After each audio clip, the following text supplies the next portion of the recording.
I have decided to take a gamble and to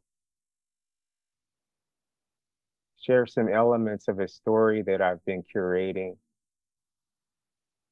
It's called, at this current time, it's called A Tale of Two Healers.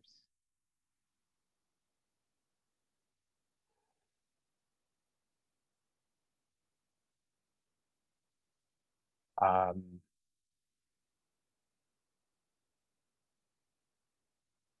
Charles Dickens was famous for a story called A Tale of Two Cities. And in that story, he said it was the best of times and it was the worst of times.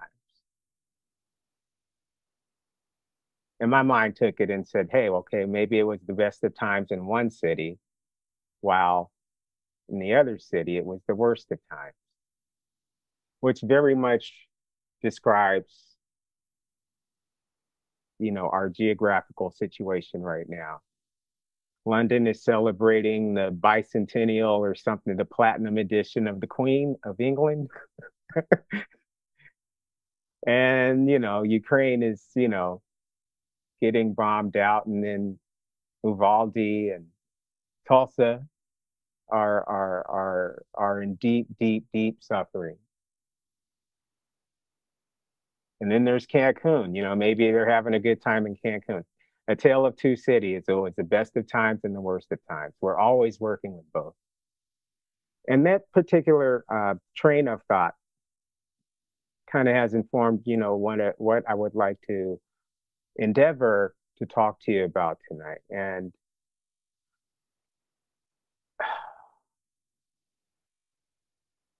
there was two healers, and the first healer, I'm going to divvy this up into healer number one and healer number two, if you will. And so the first healer, or both of these healers, were part of the same community. And I'll let you embellish kind of like what the ideal community may look like for you. But one was a young, newer to the tradition, newer to the practice, but very effective, held a lot of promise healer who was younger. And the second healer was an elder and very seasoned and very well respected, and who was revered for his craft. And they were both revered for their craft. However, the young man's method of healing was through his speech. This was a gift that he had discovered and that the community had helped him to cultivate, and he was still very much in the early stages of it. But his words, he healed through his words. He healed through artistic expression such as poems and song. He was considered to be graceful and eloquent, insightful, intuitive, resonant, relevant, poetic, and melodic. This was how the community, the type of esteem this young healer's community held him in. But what the community didn't know, and I really want to invite you to maybe place yourself in proximity to the ideal of this young healer. What the community didn't know, in spite of all of those beautiful attributes he embodied, they didn't know that he was discouraged oftentimes by his own inherent and secret struggles with the emerging responsibility of being identified as a healer and being identified as an up-and-coming community leader. They didn't know that on the other side of his gift, there was this turmoil. They didn't know. And so what ensued was, because of this friction in this intersection that he was so acquainted with, this led him to struggling with believing in himself. And he oftentimes felt, imposter syndrome.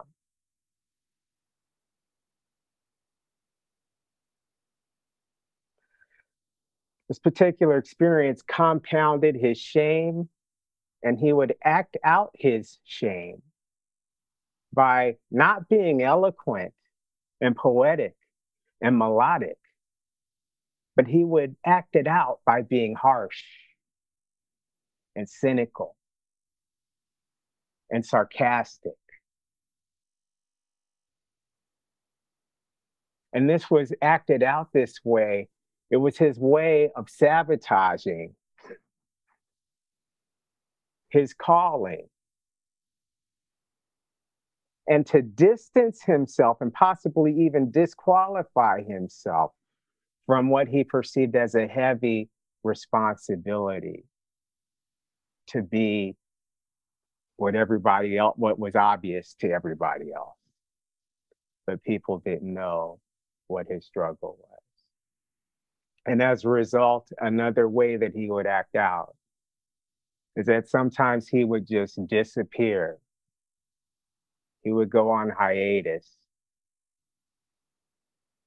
leaving the community he served, and he would go for periods of time, sometimes weeks, sometimes months, into the wilderness, just to try to figure stuff out, to see if he could shake it off, to see if it was really, really true that this is what he's supposed to be doing.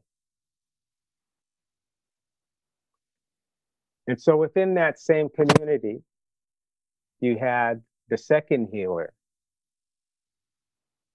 who was an elder.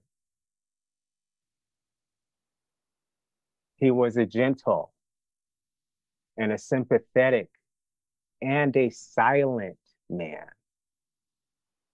He was known for very few, if any, words at all. This elder healer was deeply attuned with the laws of nature. He could understand the secret languages of animals. He could understand even the secret language of water. He could understand the secret language and the movements of fish and what it meant when they looked at you, if you caught their glance.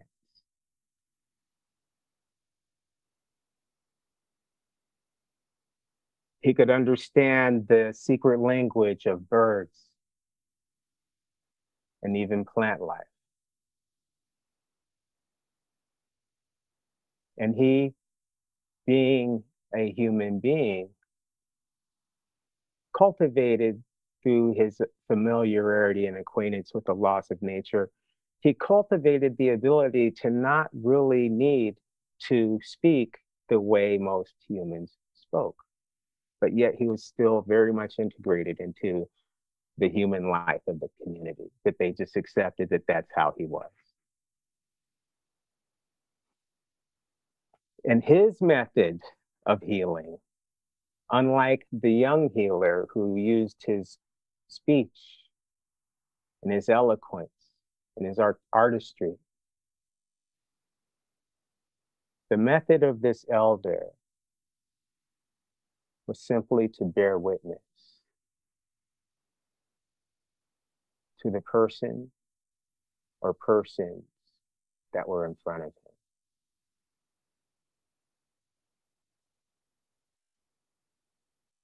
I'm endeavoring to replicate that right now with the uncomfortable way that this may be coming across as I just gaze at you.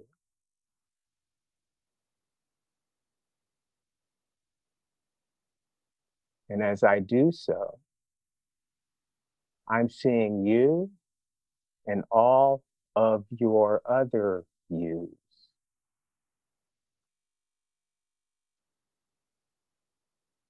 The yous that you embrace and the yous that you want to discard. The yous that you celebrate and the yous of you that you merely tolerate. The elder healer had this type of magnetic presence.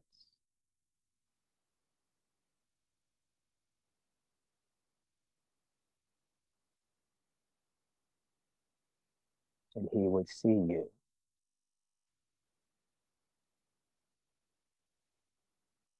In addition to this, to the impact of being witnessed so deeply and intently, it could create fear. But as he would move closer, his shadow would fall upon you. And it would break some of the intensity, because his shadow falling upon you was sort of a way that he was embracing you without touch.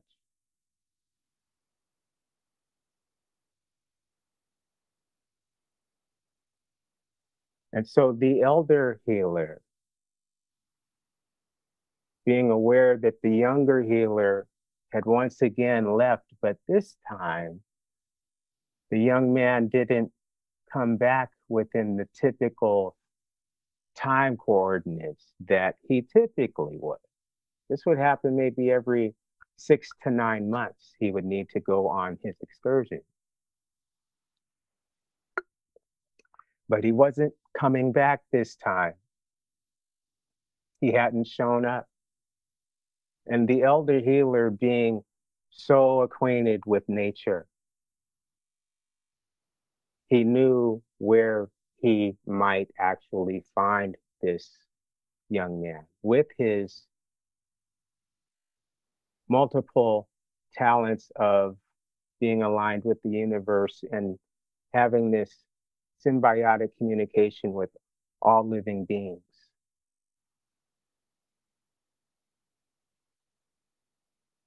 And so the older man set off to go and find this young man.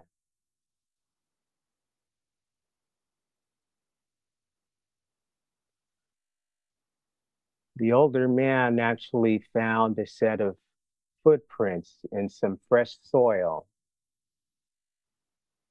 And because he was so articulate with understanding the ways of plant life, he was able to not only identify the footprint of this young man, but the way that the impression of his soul, the impression that his soul made on the earth itself, the older healer was able to notice the type of emotional weight this young healer was carrying. He could lean down to the earth and smell the footprint. And he could detect grief visually and somatically in that particular dynamic, almost as if he could smell sodium from this young man's own trail of tears that he led as he tried to run away and hide. So this older healer, this older man continued, having nothing to say, and he just continued his sojourn. We're going to switch now to a place to where we find the young man, the young healer. And the young healer is tired. He's found no destination. He has been on what we would call in the West an odyssey, which is interpreted as a long and arduous journey. And at this particular point of his odyssey, he has stopped to take a break and to allow himself to reflect on his surroundings and how he is interpreting his experience. And the young man opened his mouth and eloquently gave this assessment, describing his experience in this way. And he said, I was tired at the foot of the hill, looking up past the brown grass dome into the gray sky. Where I stood, the river spoke and reached. I knelt to drink, and I saw under my wrists small fish blinking eyelids of light.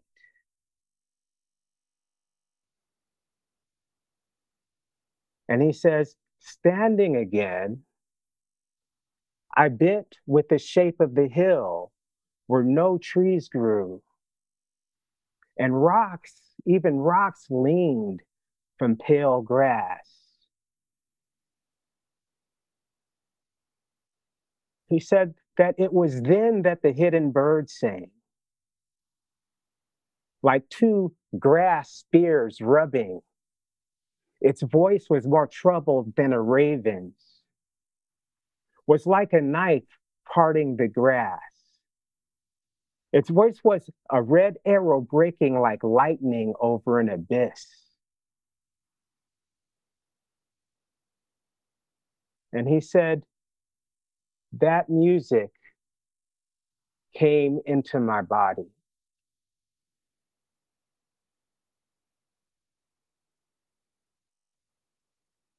Touching the river with one hand, while with the other reaching towards the dome of the hill.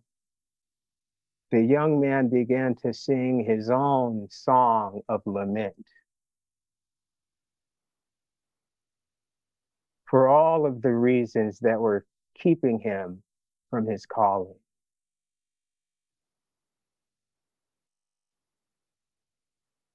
And this was echoed through the broken voice in the grass. It was expressed through the limited vision of fish.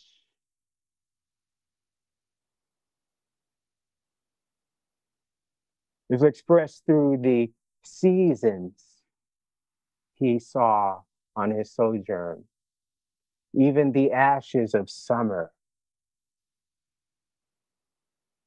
and ultimately through the shadows that fell upon his face.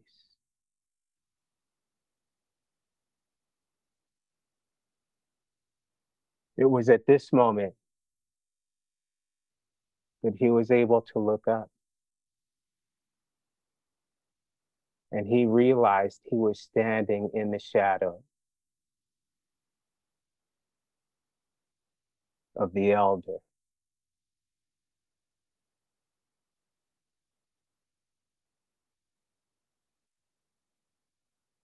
The elder bear witness of him through the limited blinking eyelids of light fish as he drank. The elder bore witness to him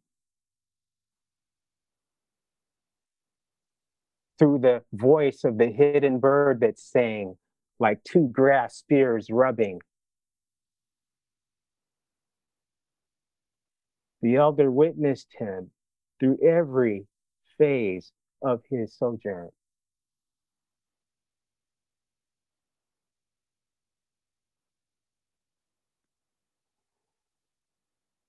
And in closing, the young man knew that this elder didn't speak.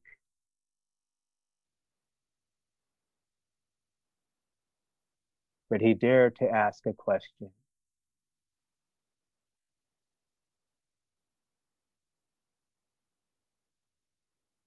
And he said, Elder, I struggle with believing in myself.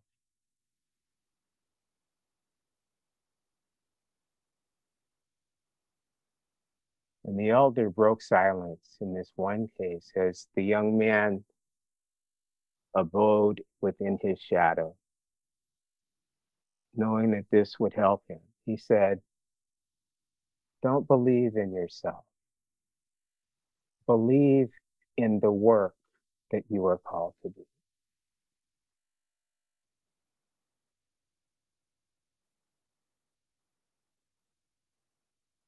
Believe in the work you've been gifted to do. And as you apply yourself to your work, you will see for yourself that you've had the capability all along as you complete your work. Don't get in your own way. Believe in the work.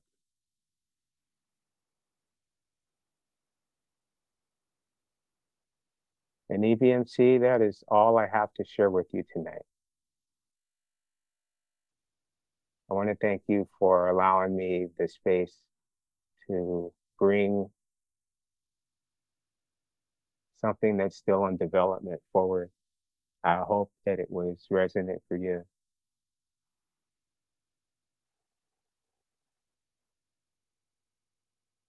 And I imagine, I'm not keeping time very well, but if we are open to, or if you're ready to share your unheard voice and share with the community what's relevant for you from our practice period to this moment we're in now, I'm here to listen. And if there's any questions or things like that that I can't answer, I'll be happy to do that. But I'm more interested in just hearing how you are doing at this time. I don't think if we ever really know or fully embrace this type of work because it's given to us, I don't think anyone that's involved in the work of healing said, "I'm going to be a healer today."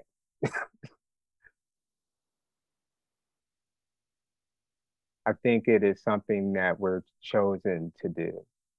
Um, and that's all I can really say at this time. I appreciate you bringing your voice in, and thank you so much. I know in my history, I've tried to sabotage myself. I'm really good at it, but I've never really succeeded. So in my futile efforts, what I now call futile, uh, I've found that what I have delayed in my attempts at sabotaging my calling, I've just delayed misery.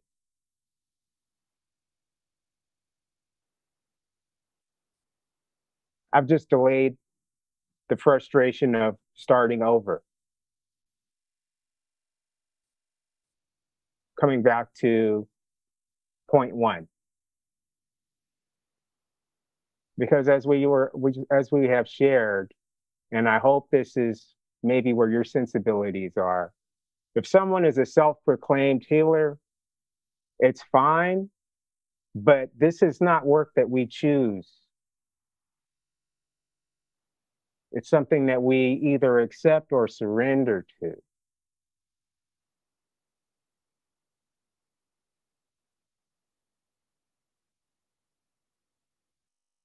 And in that context,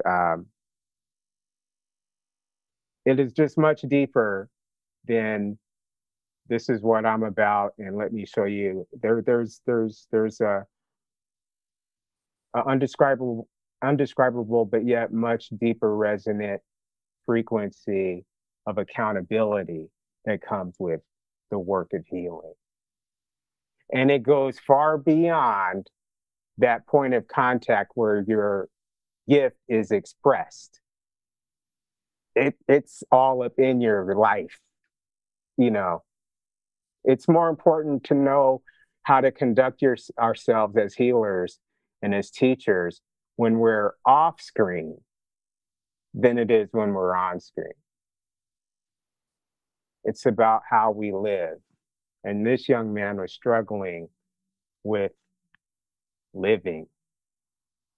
How can I live in a way where I have integrity and I'm bringing who I am and who I'm becoming into all the affairs of my life? I want to just say, first of all, I know the pain and frustration that ensues when you lose a spiritual beacon in your life, someone who has taken you under their wing. I know that just shuts the lights off in many respects.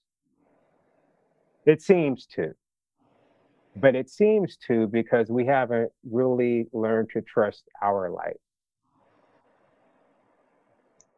And for a season, unknowingly, we've been basking in their light. Mm-hmm. I don't need to shine because their radiance, I'm gonna shut my little light off, you know. You know what I mean? Yeah, exactly. But this is what she cultivated in you is the awareness.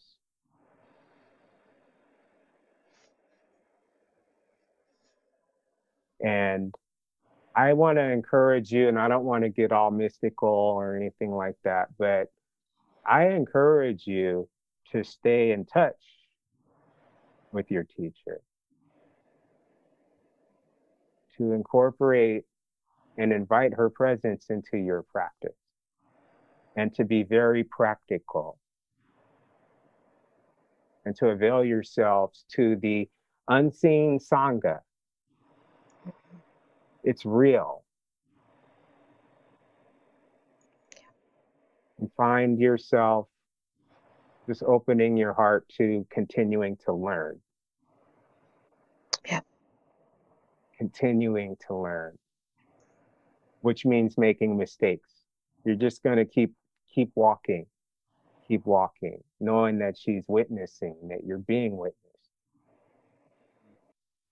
So EVMC, I want to just first acknowledge the the depth of heart that is in here. I believe that because we are on the Zoom platform, that the heart has no geographical boundaries. So I encourage you to really bring your heart when you come to a space like this because it can transform. This does not set a limit on our hearts. And I wish wellness for you specifically. I wish wellness and health and a sound mind for your family. And all that you are all that you're connected to and all those that you love, may you find a reasonable portion of contentment.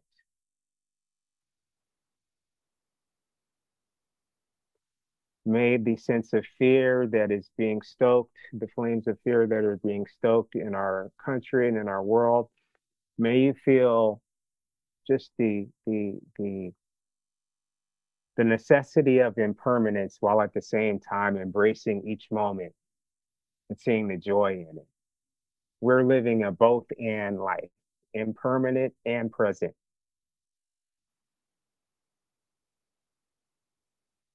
And may your steps be ordered. May you find yourself coming into a deeper alignment, hearing the voice of the universe and spirit more clearly. May you find yourself identifying the areas where you're resisting, and may you challenge yourself. May you embrace flexibility and fluidity and call into question any sorts of dogmas that are going to keep you from seeing and experiencing the depth of who you are and what you have to offer.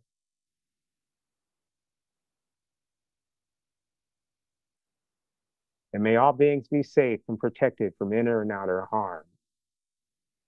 May you experience joy and ease at their appropriate time. And because you are thoughtful and contemplative people, ease might look different for you.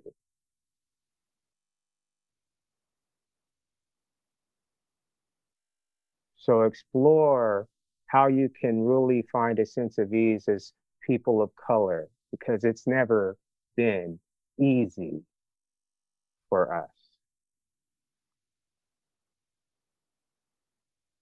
but it has been purposeful. So find yourself just exploring and re-understanding the nature of your experience and your existence as you make a difference for yourself and others. Thank you.